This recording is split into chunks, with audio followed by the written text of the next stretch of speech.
Dad tried to fire me from the company I built to save my brother's ego. They forgot I secretly owned 60% of the company until I walked into the boardroom.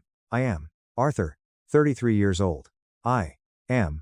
After over a decade of sacrificing my youth, my romantic relationships, and my absolute sanity to drag my father's failing logistics company out of the absolute gutter and build it into a massive industry titan, my own father looked me dead in the eye at a lavish family dinner and said, "Your brother will take over now." He actually smiled when he did it. In that split second, a decade of my blood, sweat, and tears was casually handed over to a man who had never worked a hard day in his entire life.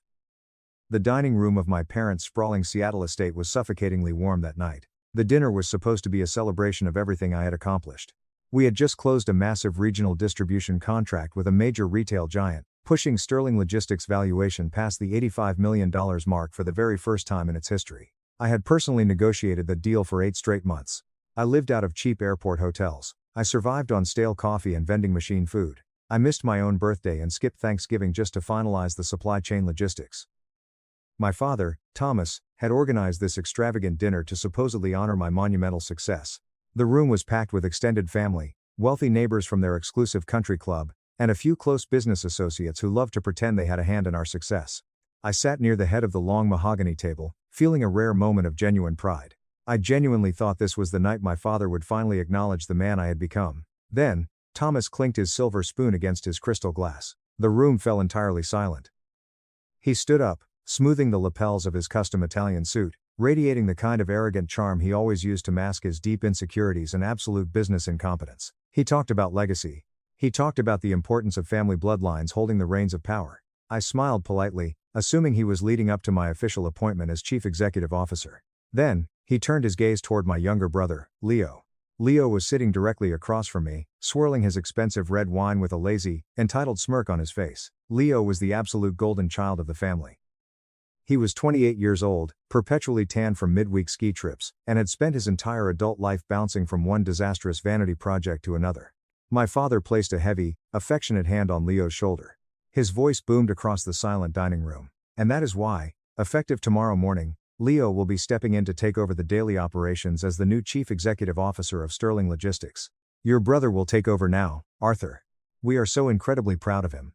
The applause started almost immediately. It was the mindless clapping of wealthy relatives who knew absolutely nothing about how a logistics business actually functioned. I felt the air get sucked completely out of my lungs. The ground beneath my chair seemed to give way. 12 years of missing holidays, working through the night, battling aggressive creditors, and pouring every ounce of my soul into saving his company flashed before my eyes in a cruel, mocking montage. I looked down the long table at my mother, Eleanor. I desperately searched her eyes for any sign of shock or maternal defense. Instead, she offered me a tight, placating smile. It was the exact kind of patronizing smile you give a dog when you tell it to sit and stay. She knew. She had known all along.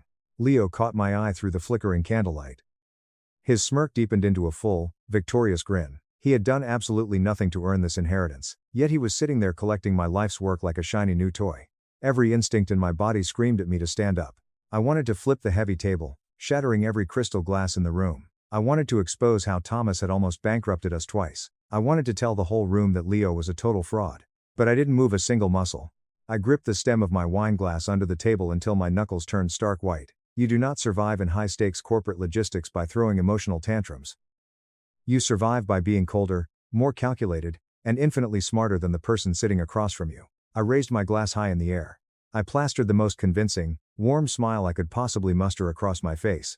To Leo, I said, my voice smooth and loud, may you lead the company exactly where it truly deserves to go. The guests cheered even louder, completely oblivious to the venom laced in my words. They thought I was broken. They thought I was just going to roll over, accept my demotion, and spend the rest of my life making Leo look good. The moment the valet brought my car around, the facade instantly dropped. I drove home in total, suffocating silence. The betrayal cut deeper than anything I had ever experienced. To my parents, I was never truly a son, I was an employee. I was a disposable tool they used to generate immense wealth so they could fund their golden child's lavish, careless lifestyle. I pulled into my driveway, marched straight into my home office, and locked the door. I bypassed the standard company cloud servers entirely, reached into my desk, and pulled out a heavily encrypted external hard drive. I scrolled past years of detailed financial projections until I found a specific folder labeled Executive Safeguards. I clicked open a scanned PDF document. There, staring back at me in stark black and white, were 3 signatures: mine, my father's, and a state public notary's official seal. A cold, dangerous calm washed over my entire body. My father wanted to play a ruthless game of corporate thrones. He was about to learn the hardest, most devastating lesson of his life. To fully understand the magnitude of what I was preparing to do, you have to understand the ashes I built this company from. When I was 21, freshly graduated with a business degree, Sterling Logistics was a rapidly sinking ship. My father had run it into the ground through sheer arrogance. I had concrete plans to go to a prestigious law school, but my father begged me to step in, crying at our kitchen table, saying we would lose the family home. I canceled my law school applications the very next day. For the first 4 years, my life was a living nightmare. I worked 80-hour weeks. I slept on a lumpy canvas cot in a freezing warehouse. I didn't take a real salary for 3 years. Every dime went back into saving the business. And where was Leo? Leo was living in a luxury condo downtown, funded by my parents. Every 6 months, he had a brilliant new startup idea. First, it was a premium dog walking app that burned through $250,000 before it even launched. Then a high-end crypto consulting firm that crashed spectacularly. Every single time, Thomas was there with the company checkbook to quietly clean up the mess. The massive turning point happened 5 years ago. We had a once-in-a-lifetime opportunity to acquire our biggest regional competitor, but traditional banks hesitated because of our erratic financial history caused entirely by Leo's bailouts. I had been quietly and aggressively investing my own meager savings in the stock market. I sat down with Thomas and offered to personally inject $2.5 million in cold, hard cash to secure the acquisition. My father was ecstatic. But I placed a thick stack of legal documents on his desk, drafted by a ruthless corporate lawyer. The documents clearly stated that, in exchange for my capital injection, I was to immediately receive a 35% ownership stake in the entire company. Thomas was so accustomed to treating me like an obedient servant that he just flipped directly to the last page and signed his name without reading a single clause. 2 years later, disaster struck again. Thomas signed a terrible binding contract with a corrupt vendor, resulting in a massive multi-million-dollar breach of contract lawsuit. The damages threatened to bankrupt us permanently. Once again, I liquidated my remaining personal assets and secured a massive $3 million private loan under my own name to settle the lawsuit quietly. And once again, I placed a legally binding document in front of him. This one transferred an additional 25% of his personal shares into my name strictly as collateral. A specific clause stated that if the company did not repay my personal loan in full with interest within 24 months, the shares would permanently and irreversibly default to my sole ownership. He signed it without reading a word. He promised to pay me back. He never did. The 24-month deadline had officially expired exactly 1 year ago.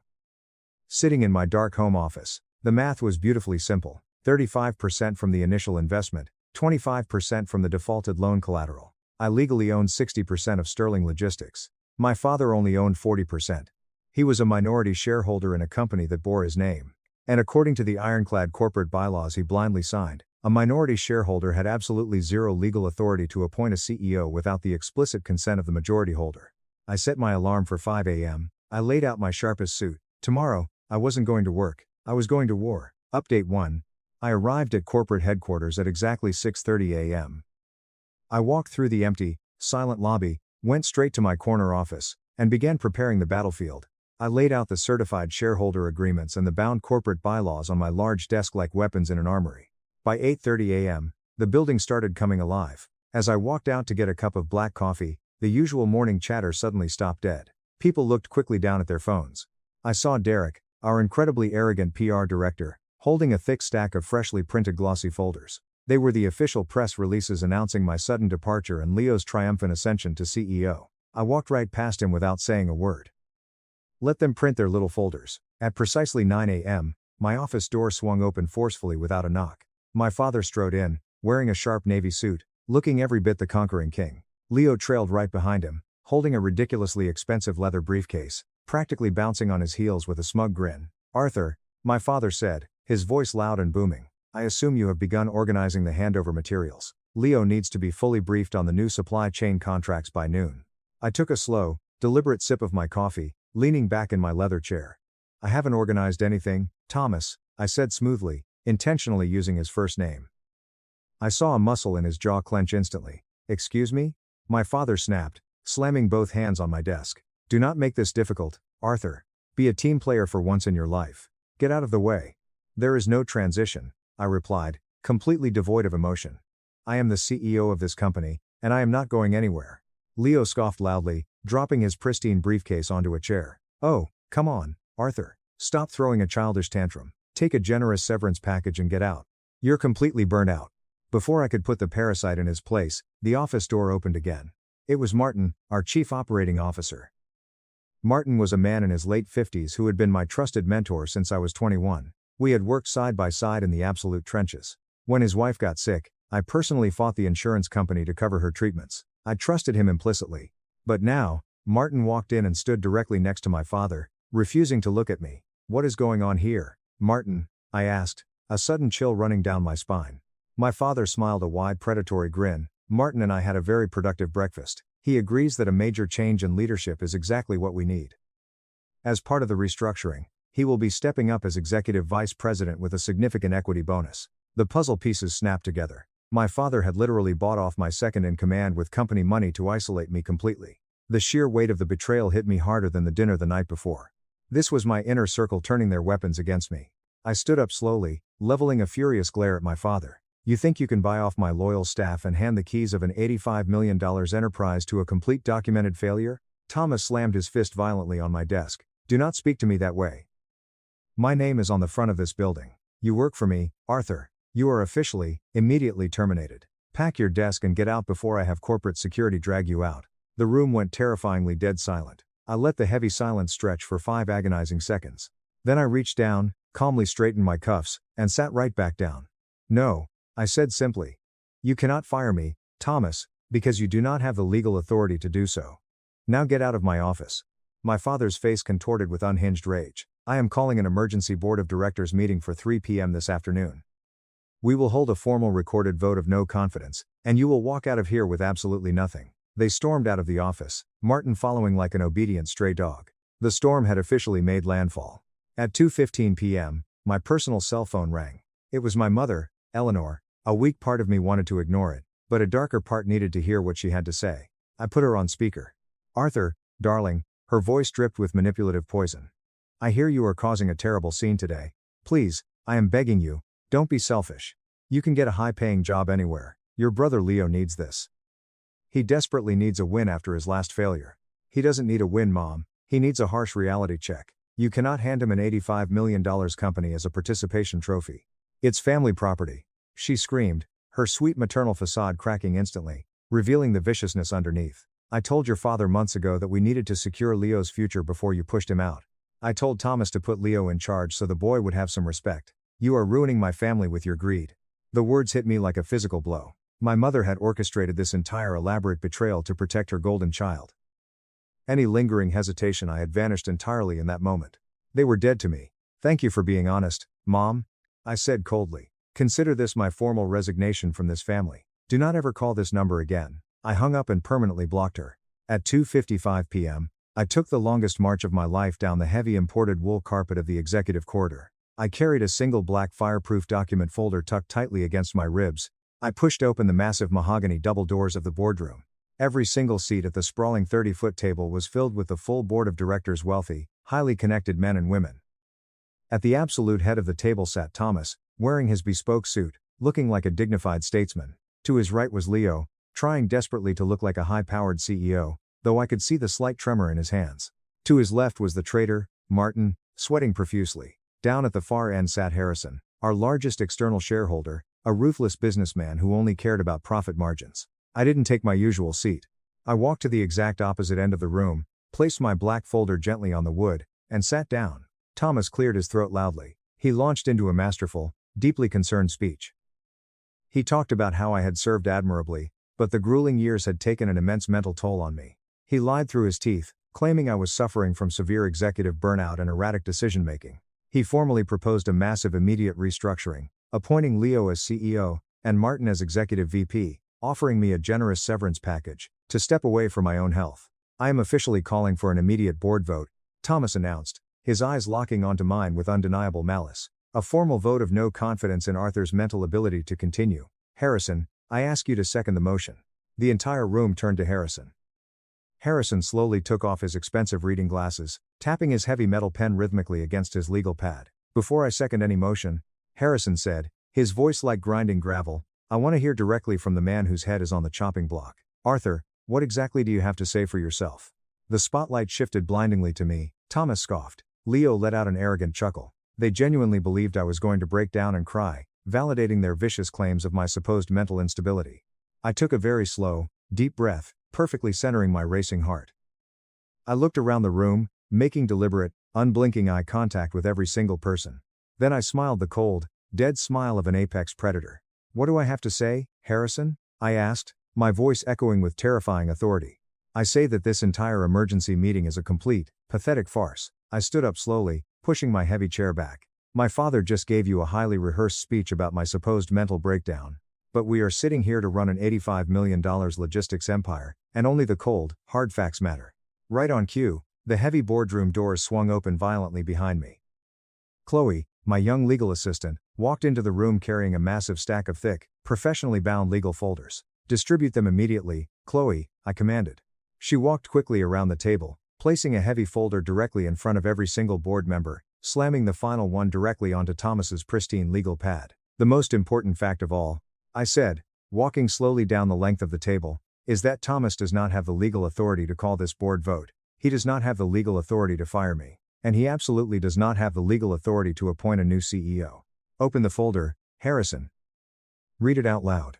Harrison aggressively flipped open the heavy black cover. The room was terrifyingly silent. "What is this absolute nonsense, Arthur?"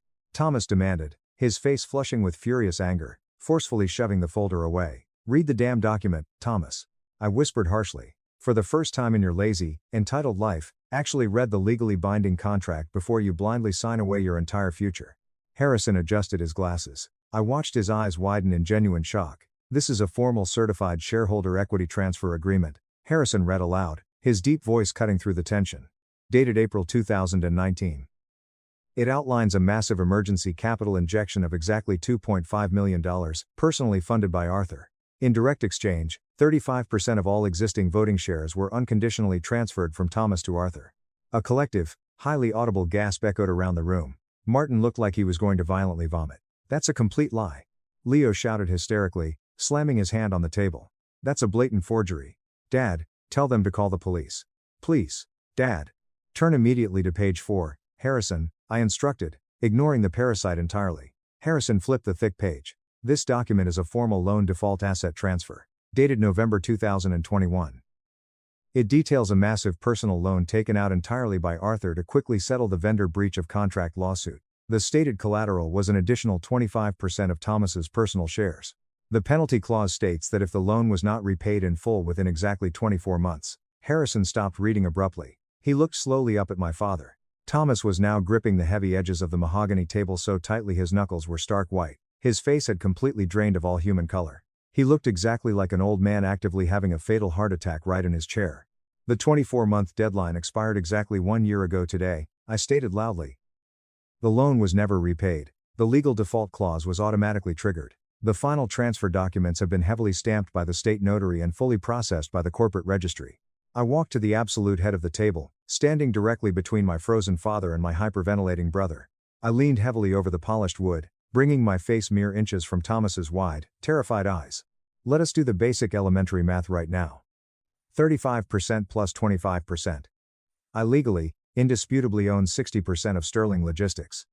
You only own 40%, Thomas. You are merely a minority shareholder. According to the strict corporate bylaws, any major executive transition requires a supermajority vote of 75%, a supermajority you will never, ever have." The heavy silence was deafening. It was the violent sound of an $85 million corporate empire permanently changing hands in real time. Leo jumped up violently, knocking his chair over backward. "You planned this from the start," he screamed, spittle flying from his lips. "You stole our family inheritance. You greedy sociopath, this is my birthright." I laughed an incredibly harsh, humorless sound. "Your birthright?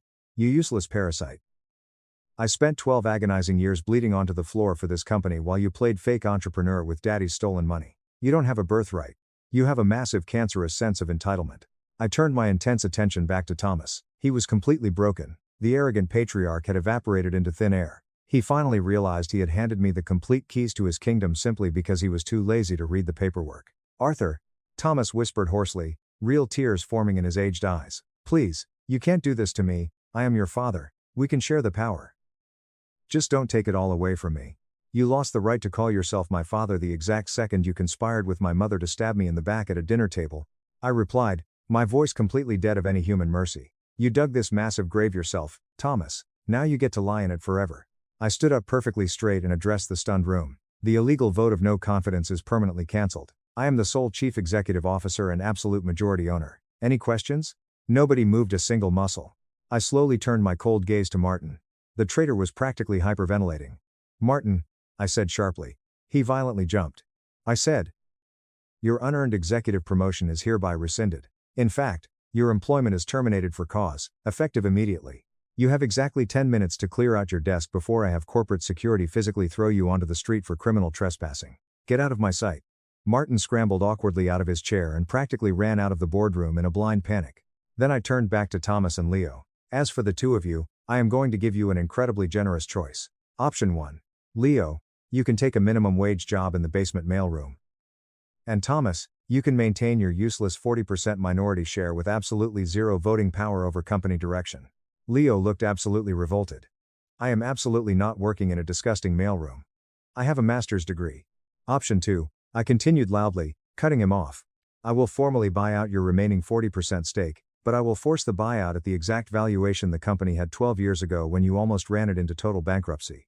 I will give you absolute pennies on the dollar. You will immediately sign an ironclad non-disclosure agreement, and you will never set foot in this building or my life ever again. You have exactly 60 seconds to decide, or I will initiate an aggressive corporate freeze-out, suspend all dividend payouts indefinitely, and drown you both in so much litigation that you will have to sell your precious estate just to pay your lawyers. The suffocating silence was thick with the undeniable smell of absolute, humiliating defeat. Leo looked frantically at Thomas, expecting him to pull a miraculous legal maneuver out of thin air. But Thomas just sat there completely paralyzed. He possessed no leverage. He possessed no power.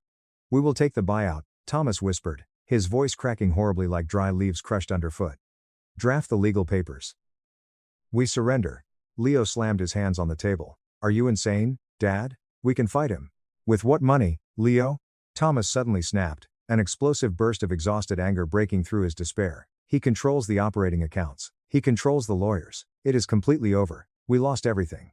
I didn't wait around for another single second. I turned my back completely on them and walked calmly out of the boardroom. The war was officially won. Update 2. The brutal war in the boardroom was won, but the toxic radioactive fallout was just beginning. I knew my father's massive ego too well to believe he would walk away quietly. By the time I reached my corner office the very next morning, the vicious counterattack had launched. Derek, the slimy PR director, right before I had the immense pleasure of officially firing him, had executed my father's final venomous order. He maliciously leaked a completely false story to 3 major regional business publications. The bold headlines painted a horrific picture of a ruthless, deeply greedy son who used deceptive legal loopholes to steal a beloved family business and push his innocent younger brother out onto the cold street. Almost instantly, my office phone started ringing constantly with nervous investors and angry suppliers demanding face-to-face meetings. My father was intentionally trying to burn the highly profitable company to the ground from the outside simply because he couldn't control it from the inside anymore. I didn't panic. When you are fighting a filthy monster in the deep mud, you don't use a small towel, you use a high-pressure fire hose. I calmly picked up my cell phone and called Sarah, a brilliant, highly respected investigative journalist for a prominent financial newspaper whom I had anonymously fed accurate tips to over the years. You better tell me you have something good, Arthur, Sarah said immediately. Because right now, the public narrative is that you're a real-life soap opera villain. I have the absolute truth, Sarah, I said calmly, and I have the exact receipts, banking records, and internal emails to prove every single word of it. Clear your front page for tomorrow morning. I sent her a massive, heavily encrypted file containing 12 agonizing years of Thomas's hidden financial crimes. I gave her the meticulous ledgers showing exactly how he illegally siphoned company funds to pay for his country club memberships and luxury sports cars. But far more importantly, I gave her the absolute terrifying truth about Leo. This was the devastating twist my mother had tried so desperately to hide. Leo wasn't just a mildly failed entrepreneur. Leo was actively drowning in $1.5 million of illegal debt. His last crypto venture had borrowed heavily from highly dangerous, unregulated private lenders, literal loan sharks. Leo didn't want the CEO title because he had a vision. He desperately needed the unquestioned authority to authorize massive, unchecked wire transfers directly out of the company to quickly pay off his dangerous creditors before they physically broke his legs. If I had weakly stepped down to please my mother, Leo would have completely bankrupted the $85 million company in less than 6 months just to save his own pathetic skin. Sarah dropped a massive, inescapable journalistic nuclear bomb on the entire city. The story broke exactly 48 hours later, dominating every single financial news cycle. The headline read, "Behind the Mirage: How a CEO Saved His Company from His Father's Decade of Fraud and His Brother's Secret Dangerous Debts." It completely vindicated me in the eyes of the public and the market. The massive public backlash against my father and brother was instantaneous and devastating. The exclusive country club Thomas loved so much quietly but firmly asked him to instantly resign his membership. Leo's remaining shady investors actively threatened him, and he was quickly forced to flee the state entirely, moving to a cheap, run-down apartment in Ohio to hide in absolute terror from his aggressive creditors. 6 long, incredibly productive months passed. Harper & Company underwent a massive, ruthless corporate purge. I aggressively cleared out every single toxic executive and corrupt board member who had ever aligned themselves with my father. I permanently elevated Chloe to head of our internal legal department. Without my father constantly draining the accounts to fund Leo's endless failures, the company absolutely exploded in growth. We officially crossed the $110 million valuation mark, shattering every single previous financial record. Exactly 1 full year after that fateful, humiliating family dinner, my executive assistant told me I had an unexpected visitor waiting in the main lobby. It was Thomas. I let him wait down there for exactly 30 agonizing minutes before allowing corporate security to bring him up. When the heavy oak doors opened, I barely recognized the broken man standing there. He was wearing a cheap, off-the-rack gray suit that looked slightly too big for his shrinking frame. His once perfectly styled silver hair had thinned dramatically, turning stark white. He looked exactly like an incredibly tired, completely broken old man. He didn't stride confidently to my desk, he stood nervously near the door. "Hello, Arthur." "To station," Thomas said, his voice incredibly quiet and raspy. "Thomas," I replied flatly, intentionally not offering him a seat. I felt absolutely nothing looking at him. No lingering anger, no resentment, just a profound, cold indifference. He swallowed hard. "I read the latest quarterly reports. $110 million. You actually did it." He gestured vaguely with a trembling hand. "Your mother, Eleanor. She officially filed for divorce 3 months ago. When the corporate money completely dried up, she couldn't live with the extreme public embarrassment. She moved to a small condo in Florida. Leo won't even return my phone calls anymore. He entirely blames me for not fighting you harder in the boardroom. He says I ruined his life." He slowly looked back up at me, his aged eyes desperately pleading for some emotional connection. "I lost absolutely everything, Arthur. My company, my wife, both of my sons, my entire reputation. I'm living alone, in a tiny rented apartment. I just wanted to see you one last time to tell you directly that I was wrong. I was incredibly, horribly wrong about you. You were the only good thing I ever created." It was the exact highly emotional apology I had spent 12 long years starving for. And hearing it right now, standing firmly at the peak of the mountain I had climbed entirely alone, I realized how incredibly worthless it actually was. "You didn't come here today to apologize to me, Thomas," I said, my voice incredibly gentle but absolutely unyielding. "You came here because you are incredibly lonely and you have finally realized that I was the only person in your entire miserable life who ever truly cared about you without wanting your money. You deliberately chose the golden child. You actively chose your own ego. You made your bed. Now you have to sleep in it entirely alone." I stood up from my chair. "I sincerely wish you the best in your quiet retirement, but do not ever, under any circumstances, come back to this building again." Thomas stared at me for a very long moment, desperately searching for any sign of weakness, but he saw the absolute terrifying finality in my cold eyes. He nodded slowly, a single pathetic tear escaping his eye and rolling down his wrinkled cheek. He turned around slowly and walked out the door, the heavy oak clicking shut firmly behind him forever. I walked over to the massive floor-to-ceiling windows of my corner office, looking down at the sprawling, busy city below. I remembered the naive kid who had willingly given up his lifelong dreams just to sleep on a filthy cot in a freezing warehouse. I remembered the sheer exhaustion of trying to desperately earn the love of a toxic family that only ever saw me as a convenient ATM machine. I didn't cry. I smiled a genuine, profoundly peaceful smile. I had aggressively taken full, unconditional custody of my own life, my own future, and my own immense wealth. The greatest, most satisfying revenge is absolute, undeniable, monumental success and the total, permanent removal of highly toxic people from your entire universe.